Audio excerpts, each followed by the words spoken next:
When we say mites, what do we think of? That's mite.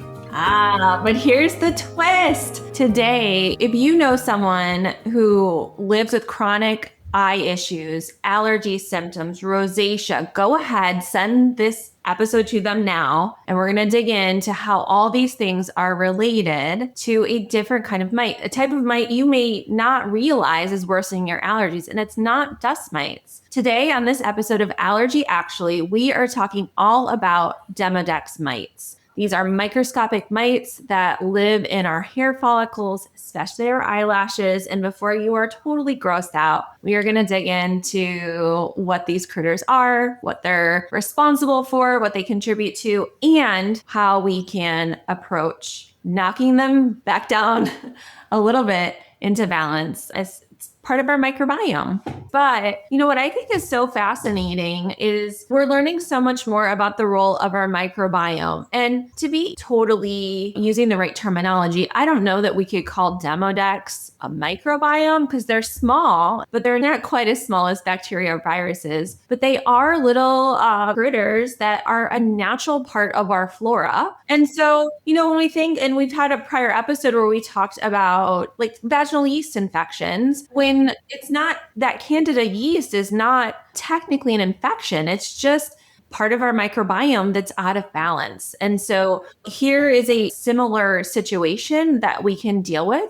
And these little critters, they're almost nearly universal in all humans. Having them on their own does not mean that we have a disease or a diagnosis. And it's not a hygiene issue. It's not a failure. It's not something you can just rub away. So, you know, be gentle to your eye tissues. But this is something really important that ophthalmologists, allergists, dermatologists are really learning more about and how they're impacting our health. So, you know, what inspired this episode, and it was texting to our little group chat, is there was an article that came out the end of this past year that was hypothesizing that, goodness, if we knock down these Demodex mites, do we then see improvement in some of the other inflammatory conditions that affect those parts of our body? I think it's really interesting if we think about this barrier hypothesis, how all these different parts and pieces go together. It is very fascinating. And I'll confess, anytime we start talking about the creepy crawlies that are part of our microbiome or that live around us and we really have no awareness of it, I sort of wish I didn't know anything about all of that so I could just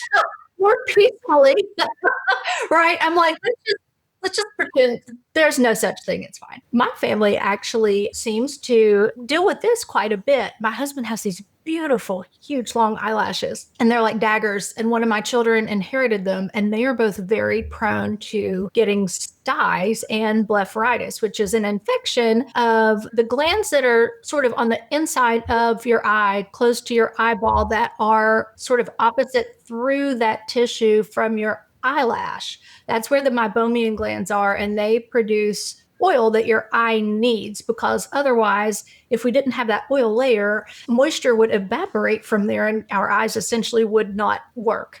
And trying to work on that area and trying to, A, decrease mites if you do have an overgrowth of the Demodex, and 2, making sure that you do what you can to keep that gland sort of open and smoothly flowing, that can help people who are specifically prone to Styes for that. And so I don't know if that's something you guys have dealt with in your family, but I have, one of my kiddos deals with that.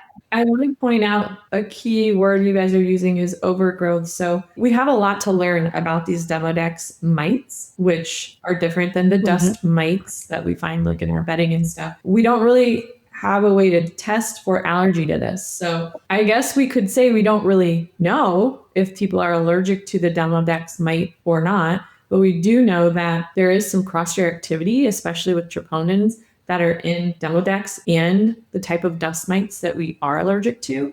So that's something that's still out there.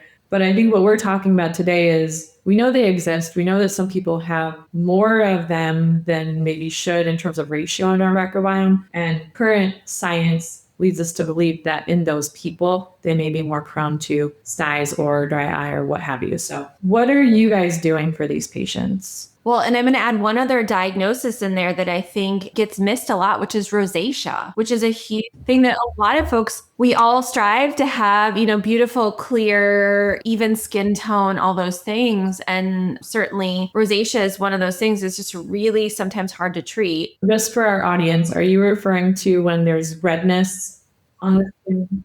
Yeah, redness and sometimes bumpiness, especially on the cheek area, sometimes the nose. And rosacea can affect kind of the eye area too, although admittedly that's getting out of my wheelhouse a little more. But one of the, there are some new treatments that are available, prescription treatments that will kind of kill or kind of knock down Demodex. They're very expensive, sometimes really hard to get insurance to cover. But there's a really easy, low-hanging fruit option that most of us are going to have already in our medicine cabinet or closet, which is Vaseline. We can kind of smother these little buggers at night, putting right before we go to bed a thin layer of Vaseline along our lash line. Put it on your finger and apply it along here. Yep, gently along the lash line. Nightly for 28 days has really been shown to be pretty effective at knocking these back down. And most of my patients, they're always looking for something that is cheaper, easier, less toxic. It's a very good option. One of the things I also think of every time I think about Vaseline around the eyes, and this is from being a 90s girl growing up, and I learned a lot from Tyra Banks. And one of the things that she talked about as a beauty secret is that her mother had taught her when she was little to use Vaseline around her eyes. And I did that actually with Aquaphor, but I did that for many, many, many years. And so it can also help just overall with your beauty routine if you're already doing something like that, to put a little along those lash lines and to make sure that you cleanse them. That has been one of the big things for my kiddo that deals with this, because to him, he's like, I take a bath. And we're like, well, this is a special cleaning that you need to do. And it's not really all that special. You just need to remember to do it. And it's as easy as taking a washcloth. And some people use things like tea tree oil and things like that for this wiping. But yeah, Kara's demonstrating right now, but you literally just make sure that you wash your lash line. I do that whenever I take off my mascara every day. So if you're a mascara wearer, that might be something that you are fiddling with. But if you're not and you aren't having to take that kind of thing off, just remember to take your washcloths up there and wipe along your lash line to try to help decrease the literal debris from Demodex and any other sort of crusty that can get there during the day to keep those glands So time open. wise, especially for our teens and tweens that are working on hygiene habits. Meagan, do you do that wash along the eyelashes before applying the Vaseline? Or is it like the Vaseline goes on at night and then in the morning when you wash that off, you're scrubbing? Or is it twice a day? Yes, wash before. And if you are using Vaseline, it may be helpful to wash again in the morning. Say from a derm standpoint, it's always recommended that we wash our face twice a day because, believe it or not, we do accumulate a lot of yuck from our pillows, products, sweat, all that kind of stuff when we sleep. Even though I often wake up feeling fresh and clean, and you may actually still need to wash your face. But following, like you would want to clean it to open up that area as much as you can from debris, and then put on the Vaseline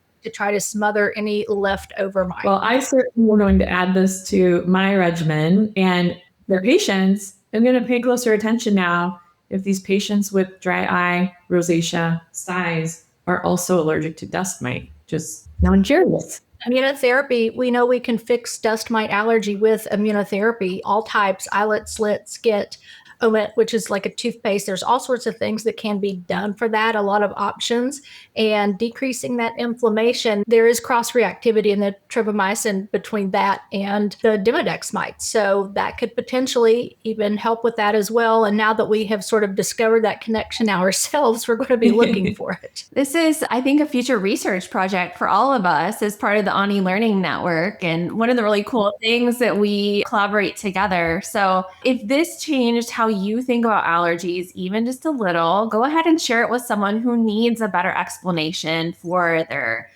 chronic styes, their rosacea, their itchy, watery eyes and nose, and not another quick fix. And until next time, this is Allergy Actually.